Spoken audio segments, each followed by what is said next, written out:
Aku tidak pernah menyangka bahwa tamparan dari putri kandungku sendiri akan mengubah hidupku selamanya. Saat tangannya melayang ke pipiku di depan menantuku, aku tahu ini bukan lagi anak yang pernah kupeluk 30 tahun lalu. Anak yang dulu menangis di pelukanku saat demam. Anak yang tersenyum lebar saat kusuapi bubur hangat, kini berdiri di hadapanku dengan mata penuh kebencian.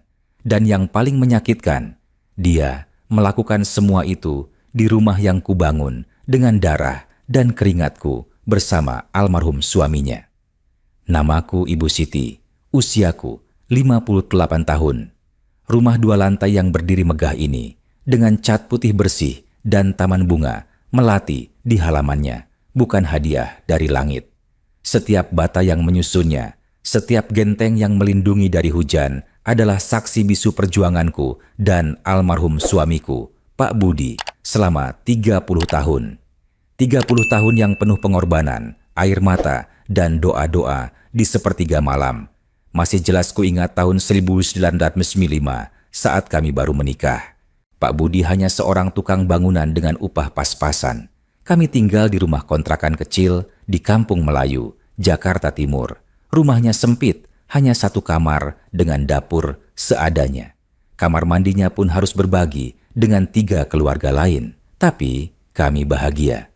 Setiap malam, setelah Pak Budi pulang dengan baju penuh debu semen, kami duduk berdua di kasur tipis kami, merencanakan masa depan. Suatu hari nanti, Siti, kita pasti punya rumah sendiri, kata Pak Budi sambil mengelus perutku yang saat itu sedang mengandung Ayu.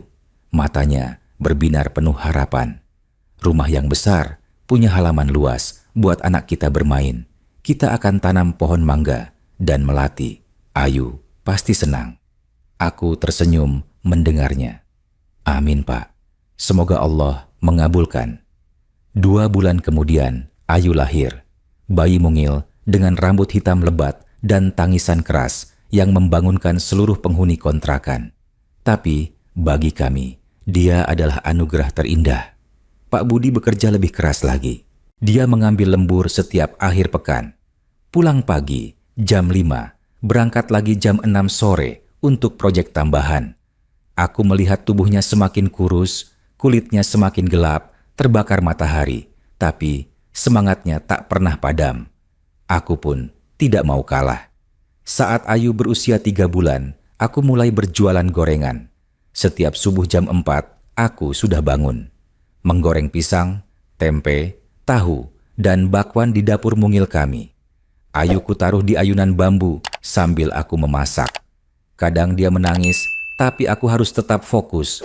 Gorengan harus jadi sebelum jam 5, karena jam setengah 6 aku harus sudah ada di perempatan dekat pasar. Bu Siti, seperti biasa ya, 5 pisang goreng, 3 tempe, seru Pak RT yang lewat setiap pagi dengan sepeda ontelnya. Siap Pak, ini masih hangat, jawabku sambil membungkus pesanannya dengan kertas bekas. Uang dari berjualan gorengan tidak seberapa. Paling banyak 50.000 per hari, kadang hanya 30.000 kalau hujan. Tapi kami kumpulkan setiap rupiahnya dalam kaleng bekas biskuit. Kaleng itu kami simpan di bawah tempat tidur, jauh dari pandangan siapapun.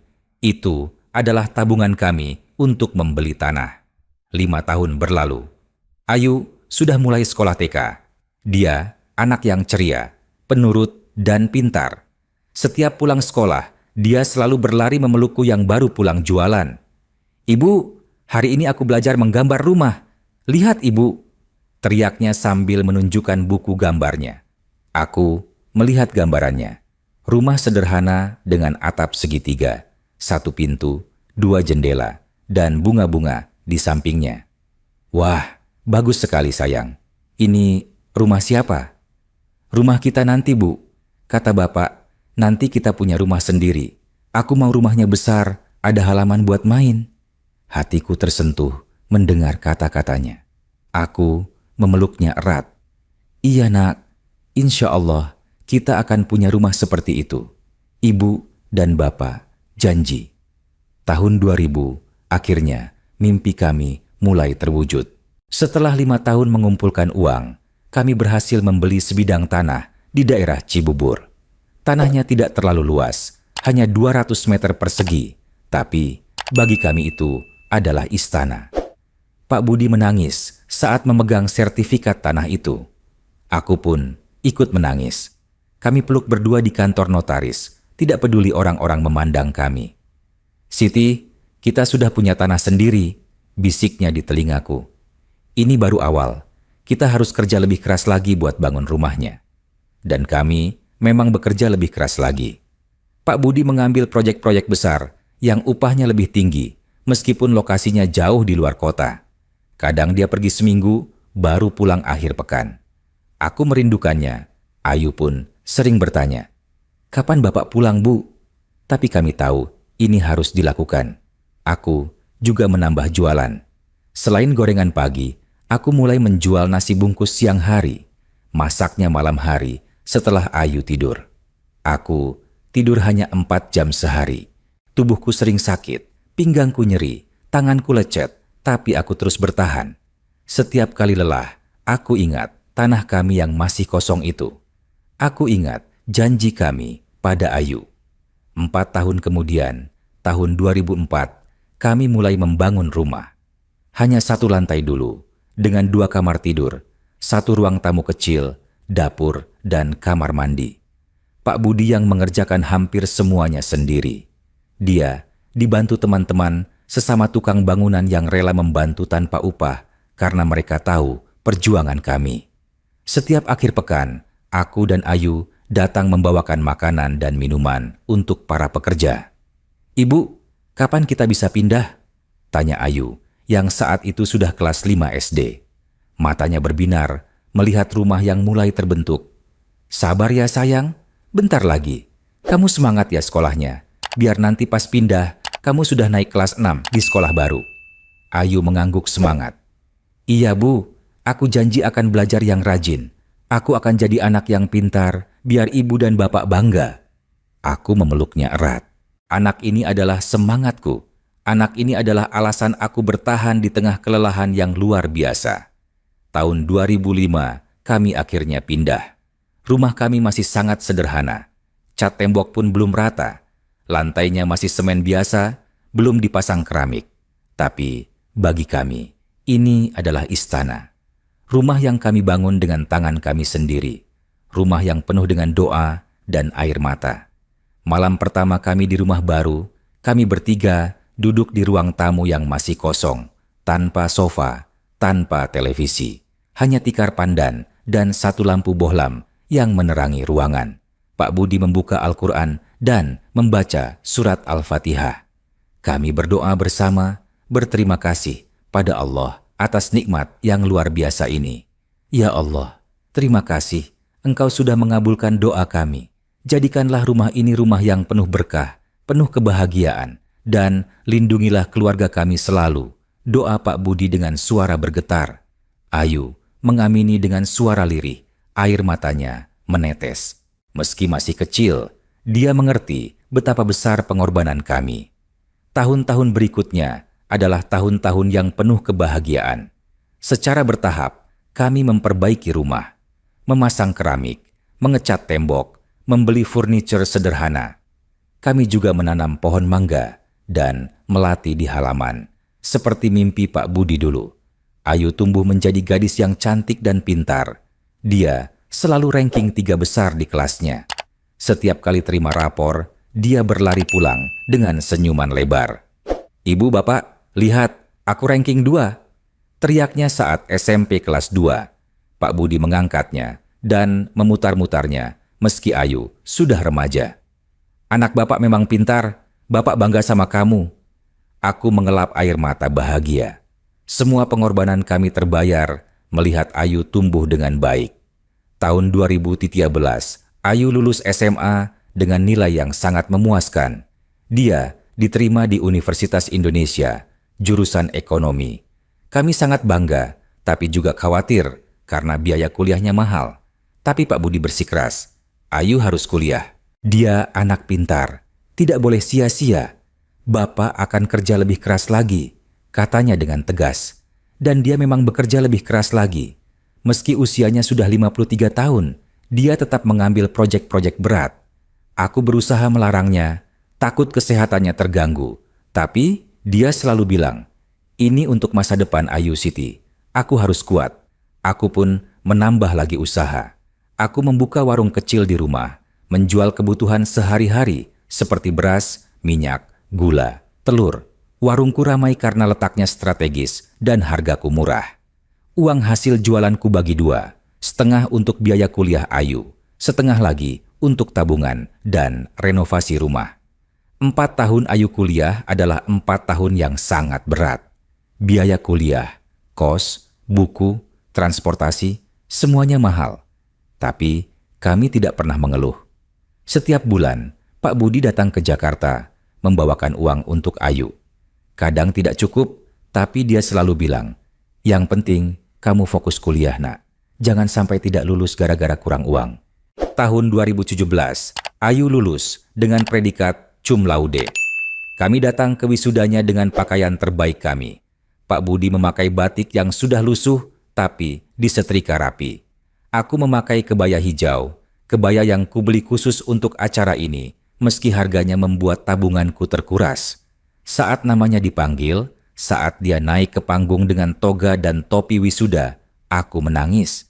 Pak Budi juga menangis. Kami berdua berpegangan tangan, melihat anak kami yang sudah berhasil. Setelah acara, Ayu berlari memeluk kami berdua. Dia menangis, terseduh-seduh di pelukan kami. Terima kasih Bu Pak, tanpa kalian, aku bukan apa-apa. Aku janji akan membahagiakan kalian. Aku janji akan membalas semua pengorbanan kalian, katanya sambil terisak. Pak Budi mengelus rambutnya. Kamu sudah membuat kami bahagia, nak. Kamu adalah kebanggaan kami. Hari itu adalah hari paling bahagia dalam hidup kami. Kami merasa semua pengorbanan selama puluhan tahun terbayar lunas. Setelah lulus, Ayu langsung mendapat pekerjaan di sebuah perusahaan multinasional di Jakarta. Gajinya besar, hampir 10 juta rupiah per bulan untuk fresh graduate. Kami sangat bangga. Dia pindah ke apartemen kecil dekat kantornya. Awalnya, dia masih sering pulang. Sebulan sekali atau 2 kali. Setiap pulang, dia membawakan oleh-oleh dan uang untuk kami. Ini buat ibu bapak. Pakailah untuk apapun yang kalian butuhkan, katanya sambil menyerahkan amplop. Aku selalu menolak. Simpan saja buat kamu, nak. Ibu bapak masih bisa cari uang sendiri. Tapi dia memaksa. Ibu, terima saja. Ini hakku untuk membalas budi kalian. Tahun 2018, Ayu mengenalkan kami pada Dian, calon suaminya. Dian adalah anak Jakarta, bekerja di perusahaan yang sama dengan Ayu. Penampilannya rapi, sopan saat berbicara, tapi ada sesuatu dalam matanya yang membuatku sedikit tidak nyaman. Tapi aku mengabaikan perasaan itu. Berpikir, mungkin aku terlalu protektif sebagai ibu. Bapak, ibu, ini Dian. Ini kami berencana menikah tahun depan, kata Ayu dengan malu-malu. Pak Budi menjabat tangan Dian. Dian, anak kami itu baik. Kamu harus menjaganya. Ya, insya Allah Pak, saya akan menjaga Ayu sebaik-baiknya, jawab Dian sopan. Mereka menikah tahun 2019, bulan Mei. Resepsinya sederhana, di rumah kami. Kami mengundang keluarga dan tetangga dekat saja. Ayu tidak mau pesta besar. Dia bilang, lebih baik uangnya ditabung untuk masa depan mereka. Aku senang mendengarnya. Itu berarti Ayu masih punya prinsip sederhana, seperti yang kami ajarkan. Setelah menikah, mereka tinggal di apartemen sewaan di daerah Kuningan. Ayu semakin jarang pulang. Sebulan sekalipun kadang tidak. Alasannya selalu sama. Sibuk kerja, ada meeting penting, atau capek. Aku mengerti, dia sudah berkeluarga, punya tanggung jawab sendiri. Tapi tetap saja, sebagai ibu, aku merindukannya. Tahun 2020, pandemi COVID-19 melanda. Usaha warung kecilku sempat lesu karena orang-orang takut keluar rumah. Pak Budi juga kesulitan mendapat proyek karena banyak pembangunan dihentikan. Kami harus mengurangi pengeluaran. Tapi yang paling berat adalah kami tidak bisa bertemu Ayu sama sekali karena pembatasan mobilitas. Ibu, nanti kalau pandemi sudah reda, aku pasti pulang, kata Ayu lewat telepon. Iya nak, jaga kesehatan ya. Jangan lupa pakai masker dan cuci tangan. Pesanku. Iya Bu, Ibu juga jaga kesehatan. Jangan terlalu capek jualan. Setahun berlalu, pandemi mulai mereda. Tapi Ayu tetap tidak pulang. Alasannya berubah menjadi takut membawa virus atau Dian yang tidak mengizinkan karena khawatir. Aku mulai merasa ada yang berubah dari Ayu, tapi aku tidak berani bertanya lebih jauh. September 2020, tengah malam, aku terbangun karena mendengar suara kesakitan dari kamar. Aku bergegas ke kamar Pak Budi. Dia terkapar di lantai, memegang dadanya, wajahnya pucat pasi. Pak Budi, ya Allah!" Teriakku panik. Aku langsung menelepon ambulans. Pak RT dan beberapa tetangga datang membantu. Pak Budi dibawa ke rumah sakit. Dokter mengatakan dia mengalami serangan jantung. Kondisinya kritis. Aku menelepon Ayu berkali-kali, tapi tidak diangkat. Aku kirim pesan WhatsApp, "Ayu, Bapak sakit keras, segera ke rumah sakit." Tapi balasannya baru datang 2 jam kemudian. "Ibu, aku lagi ada meeting penting. Nanti sore aku usahakan ke sana." Hatiku hancur. Ayahnya sekarat, tapi dia mementingkan meeting. Pak Budi bertahan selama 3 hari di ICU. Ayu baru datang hari kedua, itu pun hanya sebentar. Dia bilang harus kembali ke kantor karena ada deadline. Aku tidak bisa berkata apa-apa. Aku hanya menangis di samping ranjang Pak Budi yang dipenuhi selang. Hari ketiga, Pak Budi meninggal dunia. Pukul 3 dini hari, monitor jantungnya berbunyi panjang. Dokter dan suster bergegas, tapi tidak ada yang bisa dilakukan. Aku memegang tangannya yang sudah dingin, menangis sejadi-jadinya. "Pak Budi, jangan tinggalkan aku. Pak, kumohon." Raunganku memenuhi ruang ICU. Ayu datang pagi harinya, saat jenazah Pak Budi sudah dimandikan dan dikafani. Dia menangis, tapi entah kenapa tangisannya terasa berbeda. Tidak sedalam dulu, tidak sehangat dulu. Mungkin aku yang terlalu sensitif karena berduka, pikirku. Pemakaman Pak Budi dihadiri banyak orang. Teman-teman, sesama tukang bangunan, tetangga, keluarga, semua datang melayat. Mereka tahu Pak Budi adalah orang baik, pekerja keras, dan setia kawan. Aku menerima semua ucapan belasungkawa dengan hati yang hancur. Separuh jiwaku sudah pergi bersama Pak Budi. Setelah pemakaman, Ayu tinggal 2 hari di rumah, kemudian kembali ke Jakarta. "Ibu pasti kuat kan? Kalau ada apa-apa, telepon aku ya," katanya sebelum pergi. "Iya nak, hati-hati di jalan," jawabku lemah. Dan sejak saat itu, aku hidup sendirian di rumah yang kami bangun bersama. Rumah yang dulunya penuh tawa dan kehangatan, kini terasa begitu sepi dan dingin. Setiap sudut rumah mengingatkanku pada Pak Budi. Kamar tidur yang masih menyimpan bau minyak kayu putihnya. Kursi teras tempat dia biasa duduk merokok sambil melihat matahari terbenam. Pohon mangga yang dia tanam dan kini sudah besar dan berbuah lebat. Aku menangis setiap malam. Peluk bantal suamiku, menghirup aroma yang perlahan memudar. Kadang aku berbicara sendiri, seolah dia masih ada di sampingku. "Pak, hari ini warung lumayan laku. Untungnya 50.000. Kamu pasti senang ya?" Tapi yang menjawab hanya sunyi. 5 tahun berlalu. Aku hidup dalam rutinitas yang monoton. Bangun pagi, buka warung, layani pembeli, tutup warung sore hari, masak untuk diri sendiri, nonton televisi sebentar, tidur. Begitu setiap hari. Ayu semakin jarang telepon. Paling sebulan sekali, itu pun sebentar saja. "Ibu, gimana kabarnya?" "Baik nak, kamu?" "Baik juga Bu, sibuk banget sih akhir-akhir ini." "Oh gitu, ya sudah, jangan terlalu capek." "Iya Bu, Ibu juga. Aku tutup dulu ya, ada meeting." "Iya nak," dan itu saja. Tidak ada "aku kangen ibu" atau "kapan-kapan aku pulang". Hanya percakapan seadanya yang membuat hatiku semakin kosong. Aku sempat mengunjungi apartemen mereka 2 kali. Pertama, aku bawa makanan yang kumasak sendiri. Rendang, sambal goreng ati, dan kue lupis kesukaan Ayu. Tapi, Ayu terlihat tidak terlalu senang. "Ibu, next time kasih tahu dulu ya kalau mau datang. Kebetulan apartemen lagi berantakan nih, katanya sambil mempersilakan aku masuk dengan enggan. Dian duduk di sofa, main game di handphonenya, bahkan tidak menyapa aku. Aku merasa tidak nyaman, tapi aku mencoba mengabaikannya. Ini ibu bawain makanan kesukaan kamu. Dimakan ya, kataku sambil menyerahkan rantang. Iya bu, makasih, jawab Ayu singkat. Aku tinggal hanya 1 jam. Suasananya canggung.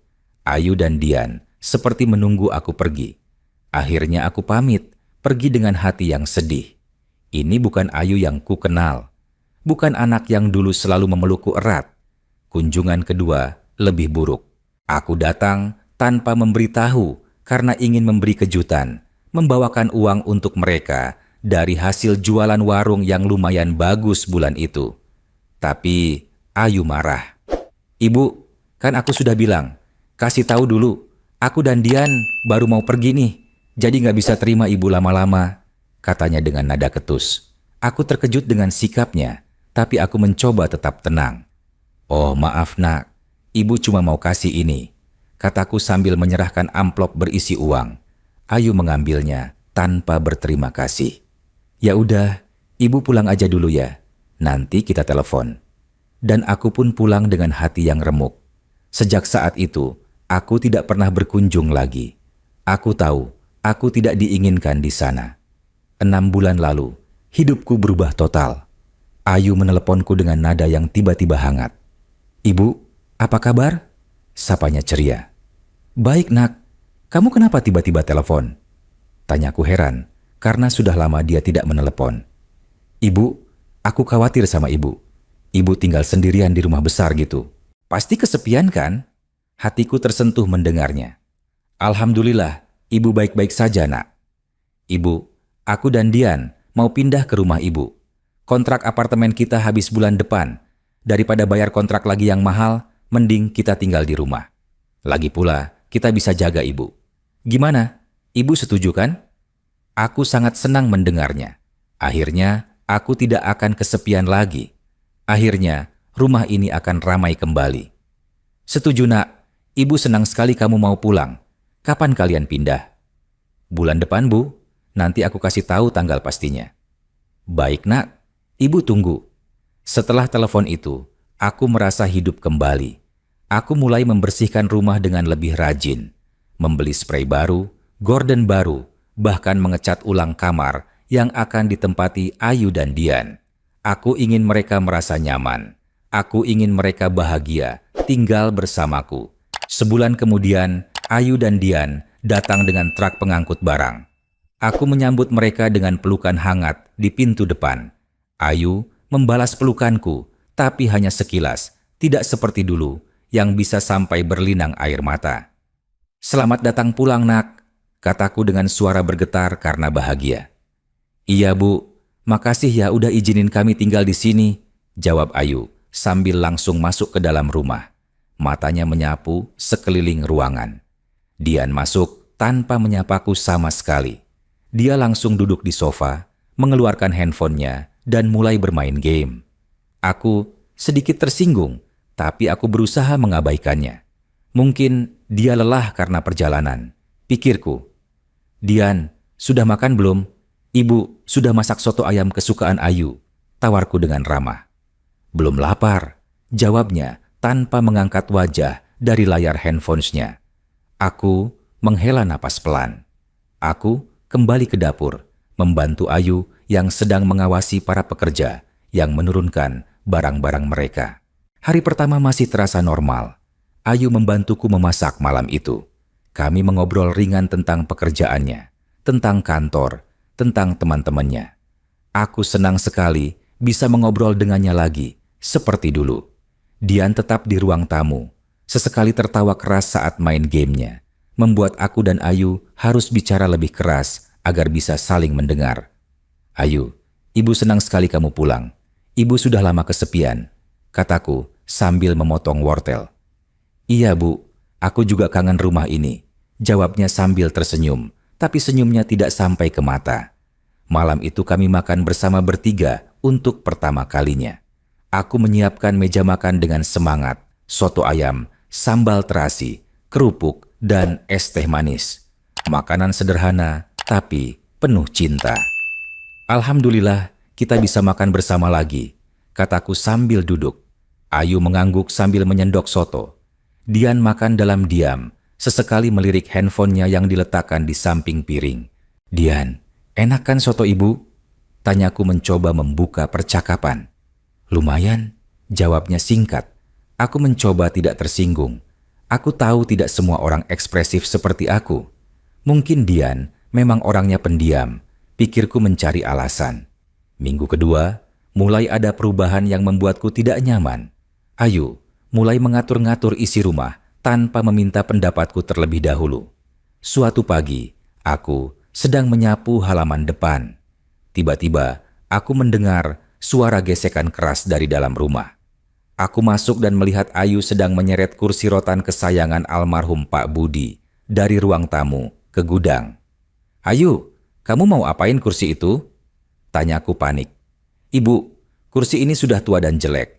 Aku mau ganti dengan sofa baru yang lebih modern," jawabnya sambil terus menyeret kursi itu. "Tapi nak, itu kursi kesayangan bapak kamu. Bapak yang bikin sendiri kursi itu dari rotan pilihan. Setiap sore, bapak duduk di situ sambil..." "Ibu," potong Ayu dengan nada sedikit tinggi. "Bapak sudah meninggal 5 tahun lalu. Kita harus move on, Bu. Lagi pula, rumah ini perlu pembaruan. Masa isinya barang-barang tua semua?" Hatiku seperti ditusuk mendengar kata-katanya. Tapi aku mencoba mengerti sudut pandangnya. Mungkin dia benar. Aku terlalu tenggelam dalam kenangan masa lalu. Mungkin memang sudah waktunya memberi ruang untuk hal-hal baru. "Baiklah nak, terserah kamu saja," jawabku lemah sambil kembali ke halaman, menahan air mata yang mulai berkumpul di pelupuk mata. Beberapa hari kemudian, Ayu membawa pulang sofa baru. Sofa L berwarna abu-abu dengan bahan kulit sintetis. Memang terlihat modern dan bagus, tapi entah kenapa sofa itu tidak terasa cocok dengan nuansa rumah kami yang sederhana dan hangat. Kursi rotan Pak Budi yang bercerita tentang sore-sore tenang dan teh panas kini tergeletak di gudang, ditumpuki kardus-kardus barang Ayu dan Dian. Minggu ketiga, perubahan semakin banyak. Ayu mengganti gorden ruang tamu yang berwarna krem dengan motif melati. Gorden yang kupilih sendiri bertahun-tahun lalu karena melati adalah bunga kesukaan Pak Budi. Dengan gorden hitam polos yang menurutnya lebih minimalis. Lemari kayu jati peninggalan orang tua Pak Budi yang sudah berusia puluhan tahun, yang setiap ukirannya menyimpan cerita, dia bilang sudah usang dan mau dijual. "Ayu, lemari itu peninggalan eyang kamu, banyak kenangannya. Jangan dijual, nak," pintaku dengan suara bergetar. "Ibu, lemari itu cuma makan tempat. Di dalamnya juga cuma baju-baju lama. Mending kita jual, dapatnya lumayan buat beli lemari built-in yang lebih praktis," jawabnya sambil terus mengutak-atik handphonenya, bahkan tidak menatap mataku saat berbicara.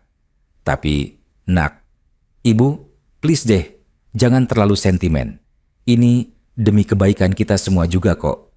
Rumah ini harus di-upgrade biar kelihatan lebih bagus," potongnya dengan nada yang mulai ketus. Aku terdiam. Aku tidak tahu harus berkata apa lagi. Ini rumahku, rumah yang kubangun dengan almarhum suamiku.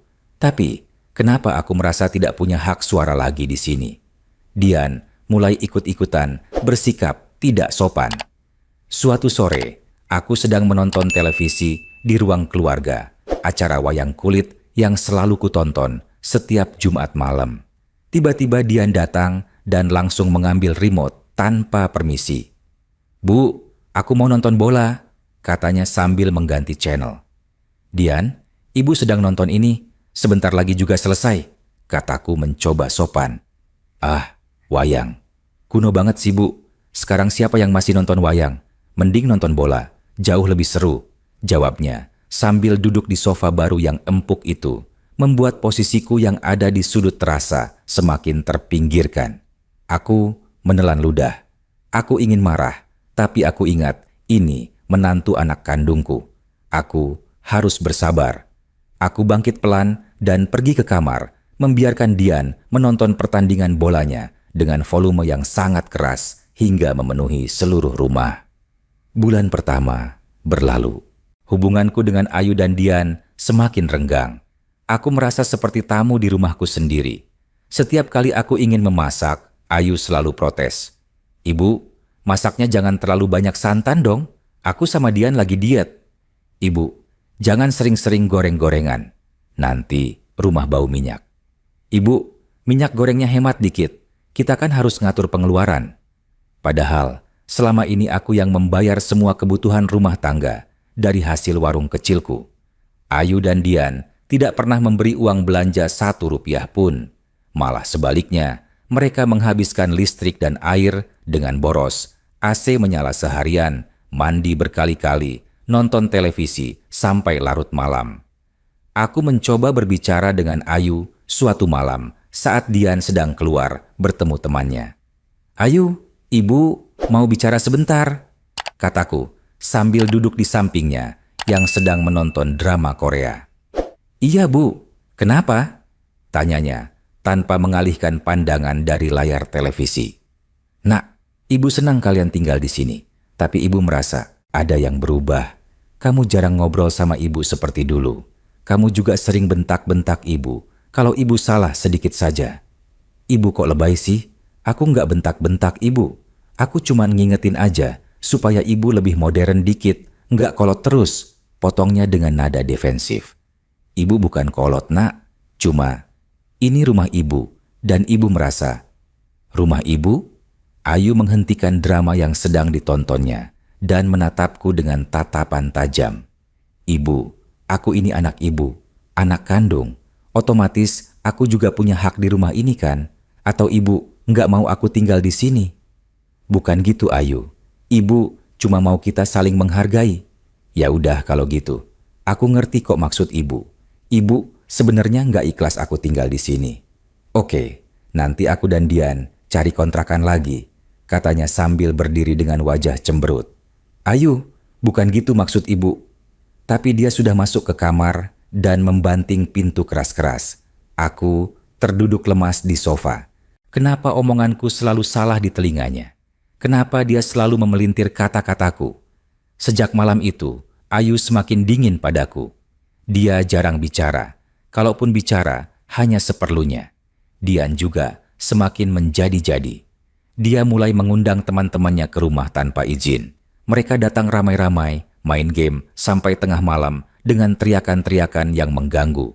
Aku tidak bisa tidur karena suara ribut mereka.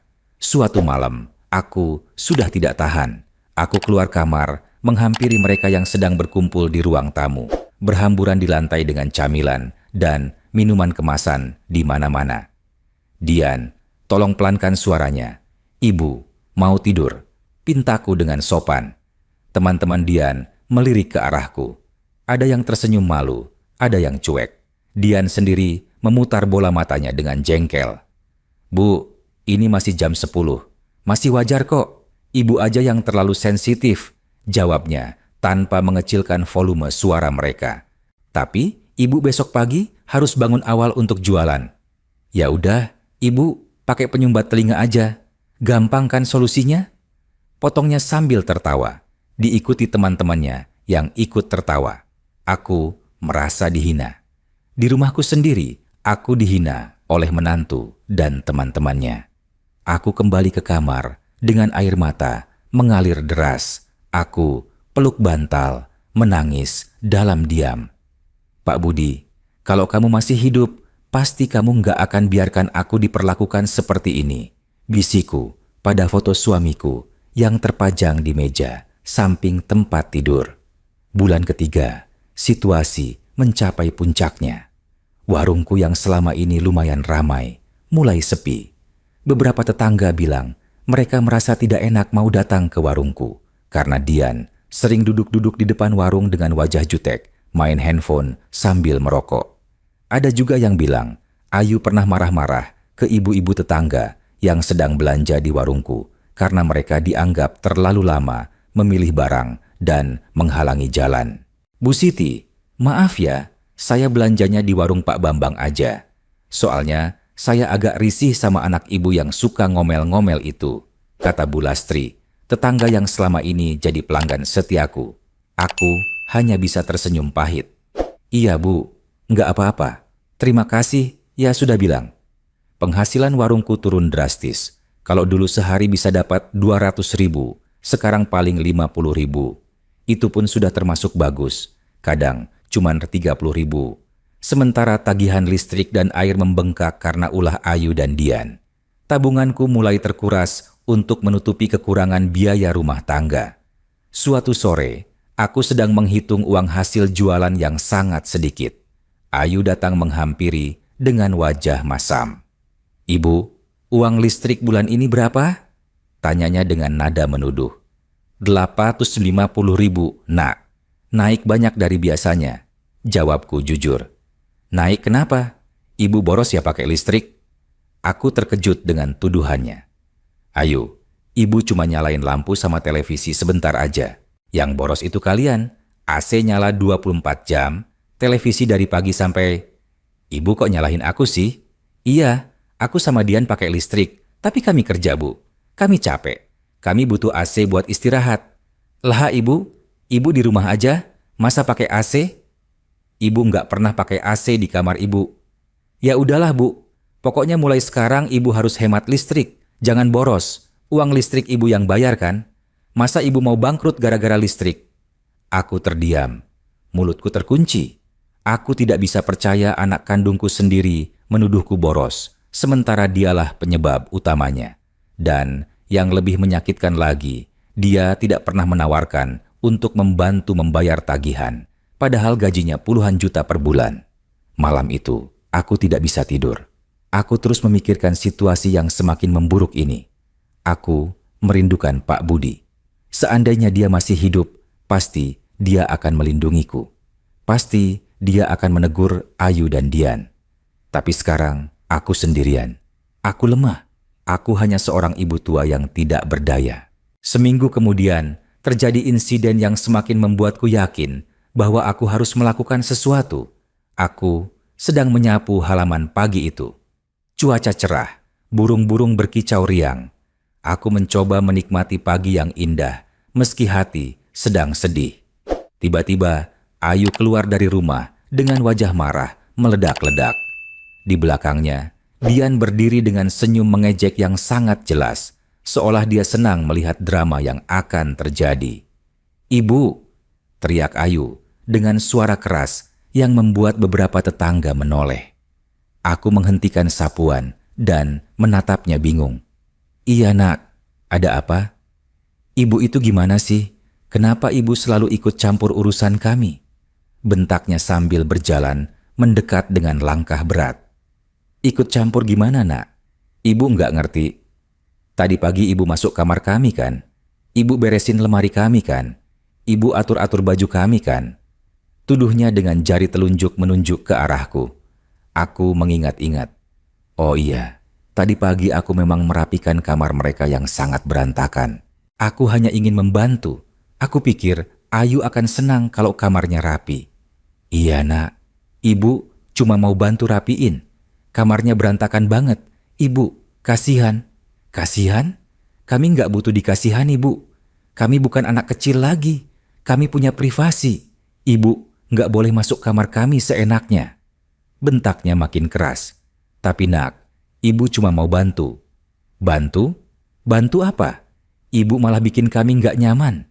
Sejak ibu tinggal serumah sama kami, hidup kami jadi ribet. Ibu selalu ngomel-ngomel, selalu nyuruh ini itu, selalu ikut campur. Katanya dengan nada yang semakin tinggi dan keras. Aku tercengang mendengar kata-katanya. Tinggal serumah dengannya? Ini rumahku, rumah yang kubangun dengan suamiku. Kenapa dia bilang seolah-olah aku yang nebeng tinggal di rumah mereka? Ayu, kamu salah bilang nak. Bukan ibu yang tinggal serumah sama kalian. Ini rumah ibu.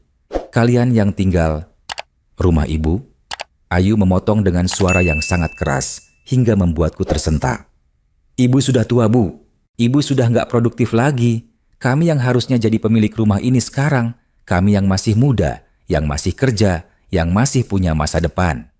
Aku merasakan dadaku sesak. Tanganku yang memegang sapu bergetar. Dian di belakang Ayu menyeringai puas, seperti menikmati pertunjukan yang dia tunggu-tunggu. Ayu, rumah ini ibu yang bangun. Ibu dan almarhum bapak kamu. Kami kerja keras 30 tahun. 30 tahun yang lalu, Bu. Sekarang udah beda. Sekarang zamannya kami. Ibu itu cuma jadi beban keluarga. Bentaknya tanpa ampun. Kata-kata beban keluarga menohok hatiku seperti pisau tajam. Aku yang melahirkannya, yang membesarkannya, yang menyekolahkannya sampai sarjana, sekarang disebut beban. Aku yang membayar semua kebutuhan rumah ini dari hasil warung kecilku, disebut beban. Ayu, jaga omongan kamu. Kataku dengan suara bergetar, mencoba menahan amarah dan kesedihan yang memuncak. Jaga omongan? Ibu aja yang harusnya jaga sikap.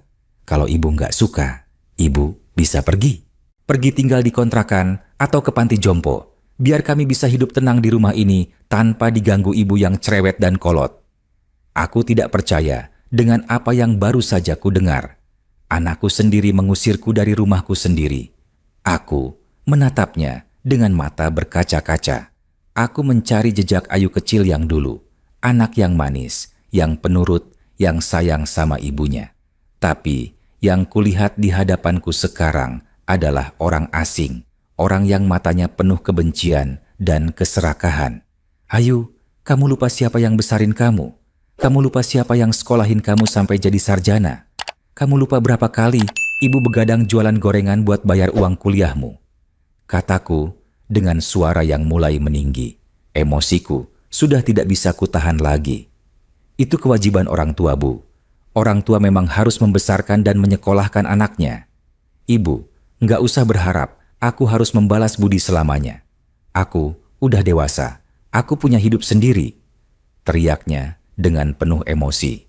Dan saat itulah aku tidak bisa menahan diri lagi. Rumah ini hasil keringat almarhum bapak kamu yang sudah meninggal. Bapak kamu yang bangun rumah ini dari nol. Setiap bata di sini adalah bukti cinta bapak kamu ke keluarga ini. Dan sekarang kamu berani. Plak. Suara tamparan memecah pagi yang cerah itu. Pipiku terasa panas menyengat. Aku terdiam, syok, tidak percaya dengan apa yang baru saja terjadi. Ayu, anak kandungku sendiri, baru saja menamparku. Tanganku secara refleks naik menyentuh pipi yang ditampar. Aku merasakan panasnya, merasakan perihnya, tapi yang lebih sakit adalah hatiku. Hatiku hancur berkeping-keping. Aku menatap Ayu dengan mata yang sudah dipenuhi air mata. Ayu menatapku balik dengan napas terengah-engah, wajahnya merah, tangannya masih terangkat. Jangan pernah sebut-sebut bapak lagi. Bapak sudah meninggal, move on, Bu, dan jangan pernah lagi ikut campur urusan kami, katanya dengan suara yang bergetar, entah karena marah atau karena dia sendiri syok dengan apa yang baru saja dilakukannya. Dian di belakangnya tertawa kecil, suara yang sangat jelas kudengar di tengah sunyi yang tiba-tiba menyelimuti halaman rumah kami. Beberapa tetangga yang menyaksikan kejadian ini langsung masuk ke rumah masing-masing. Tidak berani ikut campur, tapi aku tahu mereka pasti membicarakan ini nanti. Aku berdiri membeku di tempat. Air mataku mengalir deras membasahi pipi. Tapi aku tidak bersuara. Aku tidak menangis dengan keras. Aku hanya diam, menatap anak yang telah berubah menjadi monster di hadapanku. Setelah beberapa detik yang terasa seperti berjam-jam, aku berbalik. Aku berjalan pelan ke dalam rumah, melewati Ayu yang masih berdiri dengan napas berat, melewati Dian yang masih menyeringai. Aku masuk ke kamarku dan menutup pintu pelan-pelan. Aku duduk di tepi tempat tidur. Tanganku masih menyentuh pipi yang ditampar. Aku menatap foto Pak Budi yang ada di meja. Pak, aku nggak kuat lagi, bisikku. Aku nggak tahu harus bagaimana. Aku menangis dalam diam. Tangisan yang dalam, tangisan yang penuh luka. Aku teringat semua pengorbanan kami untuk Ayu. Aku teringat bagaimana Pak Budi rela bekerja di bawah terik matahari sampai kulitnya terbakar demi menyekolahkan Ayu. Aku teringat bagaimana aku bangun jam 4 pagi setiap hari, tangan lecet menggoreng demi mengumpulkan uang untuk masa depan Ayu. Dan ini balasannya, tamparan dan pengusiran. Aku duduk di kamar hampir 1 jam. Pikiranku kacau, hatiku remuk. Tapi di tengah kesedihan yang luar biasa itu, aku mengingat sesuatu. Aku ingat amplop coklat yang selama ini kusimpan di dalam lemari. Amplop yang berisi surat wasiat almarhum Pak Budi. Aku berdiri pelan. Aku buka lemari kayuku yang sudah tua itu. Aku geser tumpukan kain dan selendang di bagian paling bawah. Di sana tersimpan rapi sebuah amplop coklat besar yang sudah agak kusam. Aku ambil amplop itu dengan tangan gemetar. Pak Budi memberikan amplop ini padaku 3 hari sebelum dia meninggal. Saat itu kondisinya sudah sangat lemah, berbaring di rumah sakit, tapi dia memaksakan diri untuk bicara denganku. "Siti, ini penting, simpan baik-baik," katanya dengan suara lemah sambil menyerahkan amplop itu ke tanganku. "Ini apa, Pak?" Tanyaku bingung. "Surat wasiat, aku sudah atur semua. Kalau suatu hari kamu kesulitan, kalau dia berubah, buka amplop ini. Di dalamnya ada yang akan melindungi kamu," katanya sambil menatapku dalam-dalam, seolah dia tahu apa yang akan terjadi di masa depan. "Pak, jangan ngomong kayak gitu. Bapak pasti sembuh." "Siti, dengarkan aku," potongnya dengan suara yang tiba-tiba tegas meskipun lemah.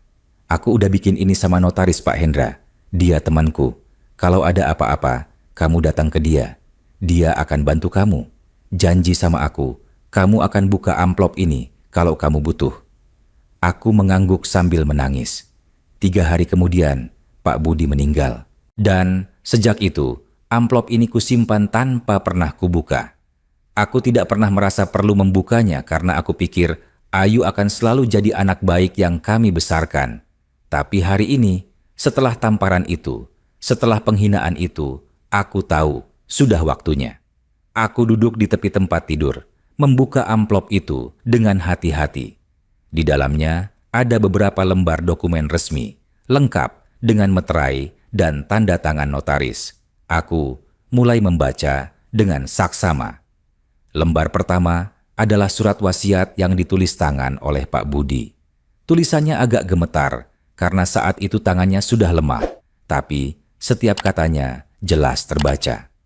"Untuk istriku tercinta, Siti, kalau kamu membaca surat ini, berarti aku sudah tidak ada. Maafkan aku yang meninggalkan kamu sendirian. Tapi aku ingin kamu tahu, aku sudah mempersiapkan semuanya untuk melindungi kamu. Rumah yang kita bangun bersama, tanah di kampung, dan semua aset atas nama kita berdua, sekarang sepenuhnya milik kamu. Ayu memang anak kita, darah daging kita, tapi aku khawatir suatu hari dia akan berubah. Dunia di luar sana keras, Siti. Orang bisa berubah karena uang, karena pengaruh buruk, karena banyak hal. Jadi aku sudah atur semua secara hukum. Ayu hanya punya hak tinggal di rumah itu selama dia menghormati kamu. Kalau dia berani menyakiti kamu, hak itu gugur. Kamu punya kuasa penuh untuk mengusir dia kalau dia berbuat tidak hormat. Aku juga sudah sisihkan uang untuk cucu kita nanti. 200 juta rupiah disimpan di Bank Mandiri atas nama kamu. Dan tanah warisan dari orang tuaku di kampung, 1000 meter persegi, juga atas nama kamu. Nilainya sekarang mungkin sudah ratusan juta. Semua ini untuk melindungi kamu, Siti. Untuk memastikan kamu tidak akan diperlakukan semena-mena oleh siapapun, termasuk anak kita sendiri. Aku mencintaimu, Siti, selamanya. Suamimu, Budi. Aku menangis membaca surat itu. Pak Budi, bahkan dari alam sana, masih melindungiku. Dia sudah memprediksi semua ini. Dia tahu suatu hari Ayu mungkin berubah, dan dia sudah mempersiapkan perlindungan untukku. Aku membaca dokumen-dokumen lainnya, sertifikat rumah atas namaku, sertifikat tanah di kampung atas namaku, buku tabungan dengan saldo 200 juta rupiah atas namaku, surat keterangan dari notaris yang menjelaskan bahwa semua aset ini adalah milik mutlaku dan Ayu hanya punya hak tinggal dengan syarat menghormati ibunya. Aku memeluk dokumen-dokumen itu erat-erat. Terima kasih Pak Budi. Terima kasih sudah jadi suami yang luar biasa. Terima kasih sudah melindungiku, bisikku sambil menangis. Aku duduk di kamar itu berjam-jam, memikirkan langkah selanjutnya. Aku tidak bisa terus seperti ini. Aku tidak bisa terus diperlakukan seperti sampah di rumahku sendiri. Aku harus melakukan sesuatu.